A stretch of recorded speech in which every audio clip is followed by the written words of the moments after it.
Hello, Jim here. I've been on a journey to learn the right way to trade options, and along the way, I've been able to reach financial independence and come up with a really good plan for retirement. I'm 59, I'll be 59 and a half next May. So I'm also looking at being able to pull money from my different retirement accounts. So I'm going to talk about that. I'm also going to talk about Social Security and how it ties in with trading options. And then finally, I'm going to kind of go through my budgeting process and how I look at retirement and how I plan it. It's kind of like a multi stage type of retirement. So stay tuned. I think you're really going to enjoy what I have for you.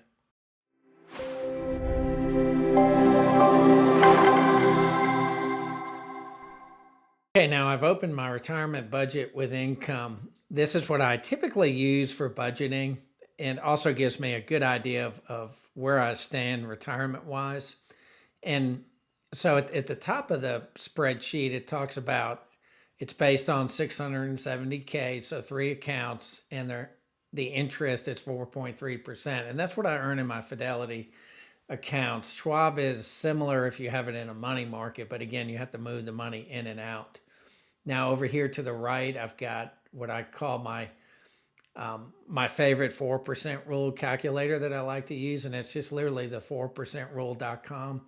And I used that a lot early on. I would like to do calculations, and it allows you to throw in a lot of different numbers, and get a feel for how long your money will last. And if you wanted to do something like the 4% rule, meaning withdraw for 4% on average on a yearly basis, it gives you enough detail to kind of get a good feel for it.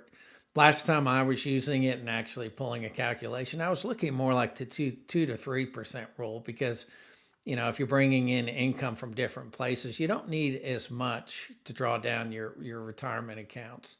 And me personally, I probably keep working, maybe not as much or doing something slightly different, but I enjoy what I do, so I probably will continue to work. Now, my yearly return, this is what I've earned on my IRA and Roth accounts. So those two accounts where I do most of my puts, I've earned about a 20% return.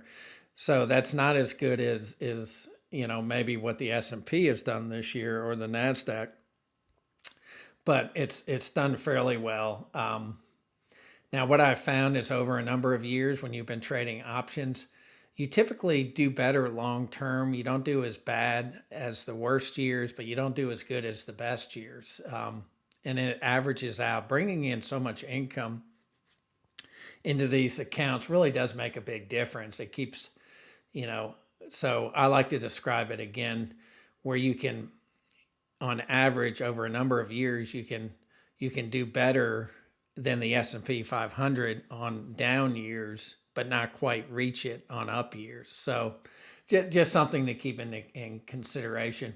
Now, most of my trading in these IRA or in the IRA and the Roth account did not occur until probably pretty late February. I think it was right around the very end of February. It took like a month or two to get the funds moved over, and then I couldn't trade in them because they were kind of in transition between Schwab and Fidelity. But overall, the move from Schwab to Fidelity was pretty easy. If Schwab ever made the changes and had a true sweep account, I might look at moving the money back. And it's fairly easy if you don't have a financial planner involved. It can be moved back and forth. So if they ever do make those changes, I do prefer Thinkorswim and some of the features and functionality at Schwab compared to Fidelity, but I definitely like both companies. So now on the left, these are all my household expenses. I do update these. I'm not going to go into detail, but I'll talk about each one that's significantly changed. Like most people out there, homeowners insurance has gone up big time this year. My real estate taxes went up big time. I think they went up $700-800 this year, almost doubled in the 5 or 6 years I've lived here. Most of these others have stayed the same, utilities, gas.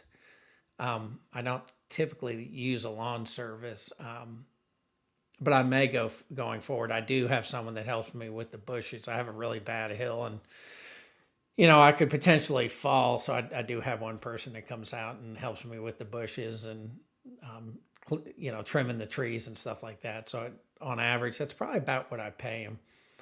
And then the electricity and the gas and a lot of that and water and sewer really hasn't changed much. It's held steady. Now, car insurance for me has gone down quite a bit. That's why I have it here in green. My son is currently on his own policy, so I'm not paying for a 20-year-old car, for his car insurance. It was through the roof. I think he pays $200 to $300 on a monthly basis. Gas is coming down. Hopefully, it will continue to come down. Cell phone, it's been the same. Now, this mortgage and credit union, I'm building a barn dominium with my son. We'll live, it's got like 6 acres. His shop will be in the back, so I'm helping him start a business. So at some point, this 21, 23 will go away. My long-term plan is for us both to move into the barn dominium at some point and then sell this house. If I'm able to do both, I might do both, but that's why that's so expensive. You'll see that's a pretty major portion of my budget. Then I have entertainment, food, and groceries. Have stayed about the same. Sometimes it's a bit higher, sometimes it's lower, depending on the month.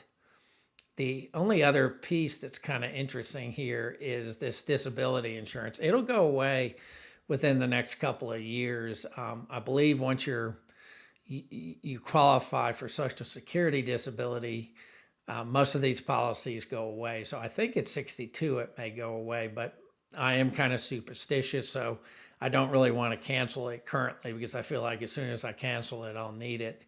And it pays a pretty good amount if I do become disabled. And then, so on a monthly basis, I spend about $68.28 and about $81,000 every year. Now, again, a lot of that has to do with this payment here, which again, hopefully will go away before too long.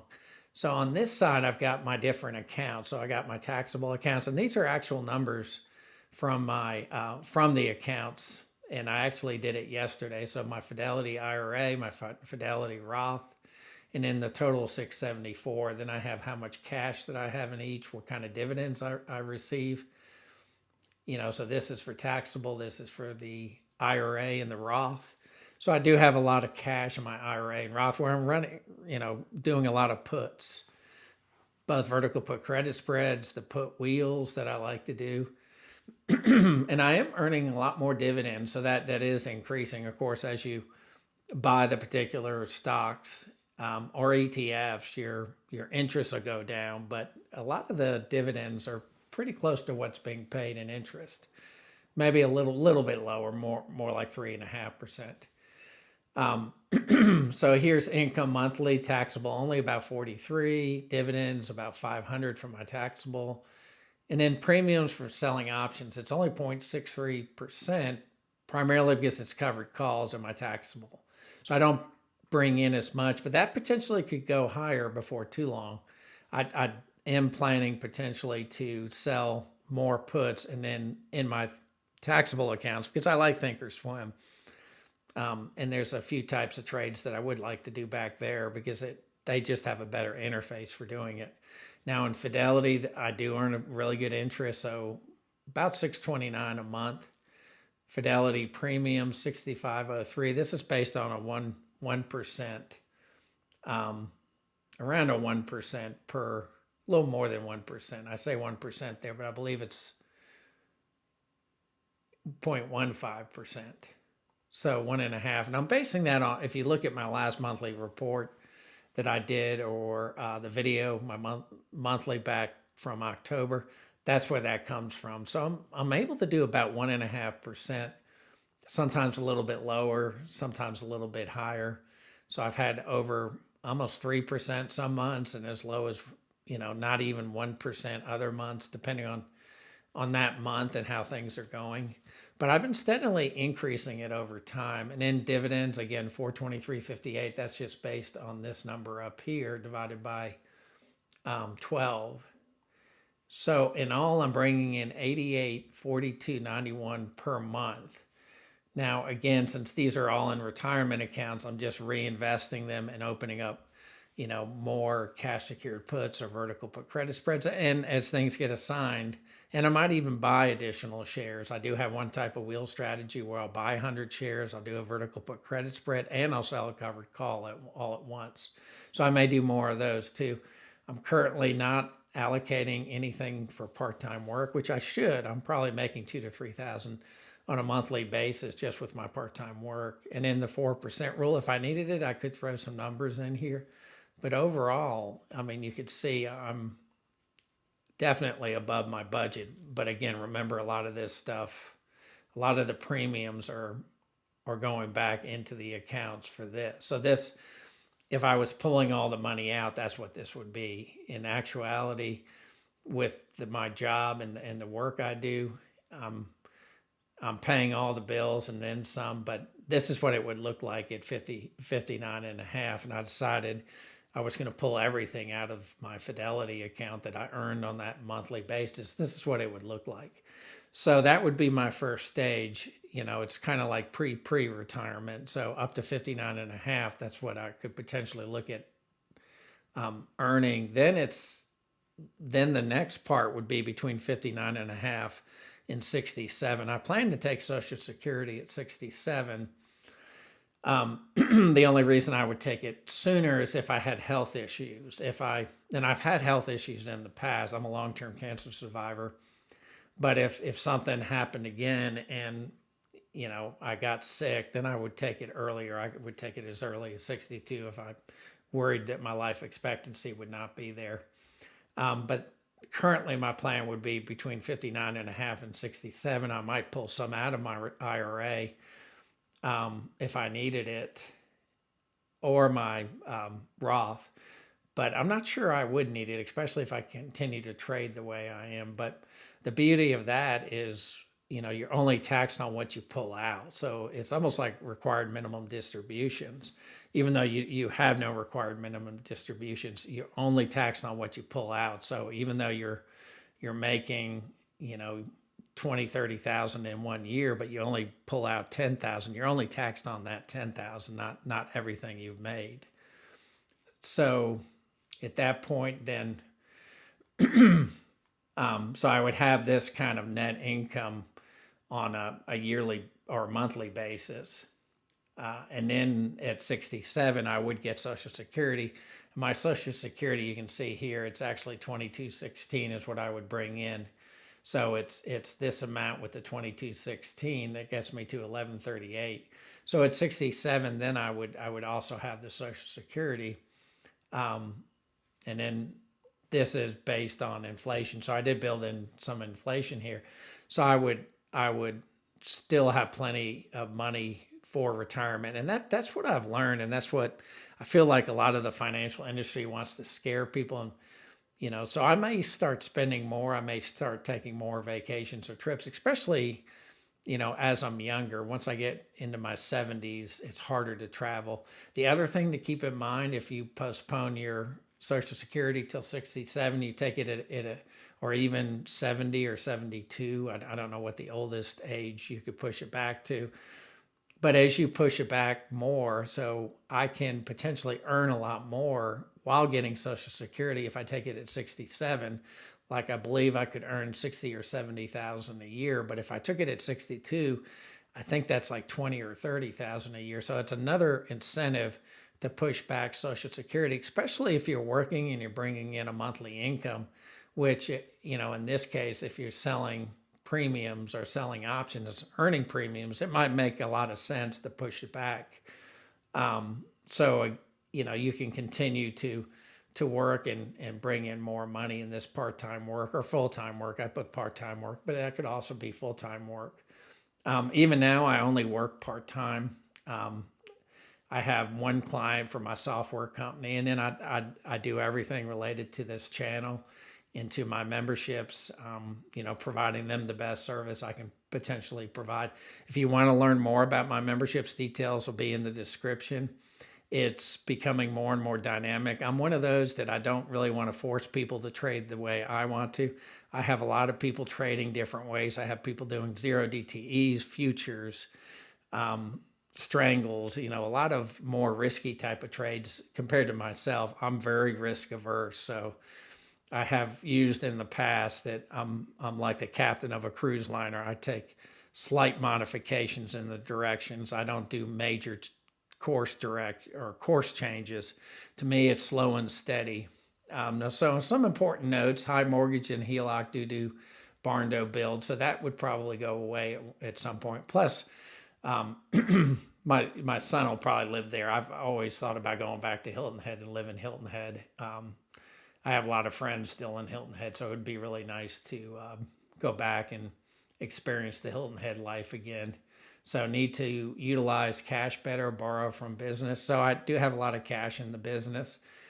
And that's one thing I didn't realize. So if you have a huge amount in your business account, one, you could put some of that at Fidelity and keep it in and earn the same kind of interest, the 4.3%. But if you have loans like with the HELOC, I could actually take some of that cash and pay down the HELOC. So, and I definitely could do better with making those kind of changes. And most people can. It's, I didn't realize that I could actually provide a loan to myself to pay down the HELOC, and then I can always just put more money on the HELOC to put the money back in the business. So interesting, something to think about. Disability insurance ending soon, so I'm probably not going to cancel. I kept it 22 years, so I'm going to continue to keep it.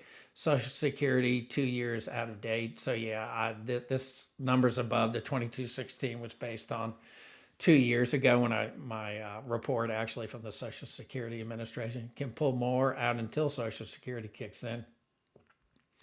And again, you can pull more out as you postpone Social Security. So if you're taking it at 67, you can pull out more than if you take it at 62, meaning you can earn more and you won't get, some of the weird stuff that happens where you have to put money back in and stuff. Did better than the S&P and NASDAQ from January 22 through December 23. So again, I find that trading options, at least the way I do it, I do better by bringing in this income on a monthly basis. And I think it's even more so with the higher interest rates. A lot of that was based on next to nothing interest rate wise. And then delaying Social Security allows you to make more each year. What you can earn is definitely higher. And that kind of shocked me. I didn't realize that. I watched a different video on that. And then you actually spend less in retirement. And that is so true. But the media wants you to believe you're going to need a lot more for healthcare. You're going to need a lot more for this and that. But the reality is a lot of people are dying with tons of money. So my advice to you is, and my advice to myself is, go out, have fun, do what you want to do, travel, find some things you enjoy like reading and biking and tennis, naming some of the things I really like, to stay busy and active and stay young in that way. So, and then part-time job can have a big impact. I've played with the idea of going back to a golf course too.